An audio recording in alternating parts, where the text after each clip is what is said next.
We've had quite a healthy response. About 260 odd people are responding so far, but I know there's more people out there, and we want to know what they think, what their experiences are, what we can learn from their experience, so government knows what things we need to look at. LGBTQ plus includes allies, yet the survey isn't aimed at heterosexuals. Why is this? We want to learn from the people that are actually having their experiences themselves, how they've grown up, what they've experienced in Gibraltar, what they experience in work and all that. And I think it's purer if it comes from the source rather than from a third party viewing it from a separate angle. We'd rather have it from the source, because that way it's easier to represent that view. What are you hoping to do with the results? Once the survey finishes this coming Thursday, we'll be looking at the data, and we'll be seeing what the results are saying. Most of the data we'll be able to study in graph or pie chart form and all that. But there are elements where people have had a free hand to write whatever they want, and that's going to take a bit longer to go through to understand what the deal is in Gibraltar with attitudes on LGBTQ.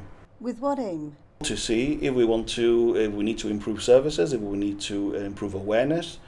If we don't ask, we won't know what the problems lie. It's easy to say, it's okay here in Gibraltar, we're quite multicultural and all that, but I dare say there might be a few things we can do to improve our society and our cultural setting and our ideas as well. From your dealings within the ministry, what would you envisage will be the main concerns that the LGBTQ plus community has? Attitude, I think, is going to be the main concern. One of the things we've already seen in a few of the answers that we looked at is the fact that people are a bit apprehensive about holding hands with their partners in the street in public because of comments, because of stares. Whether that's perceived or not, we'll see by the amount of answers we get, but we've noticed that one come up more than a few times. I would say that the answer lies in education and awareness, but it's not the younger generation who has the problem, is it? Yeah, but education doesn't stop in school, does it? We keep educating people from the programs we watch, the news that we hear, and the things that we read. Education goes on, from birth to death, really. Maybe you're right. Maybe that's something that we need to concentrate on maybe certain generations.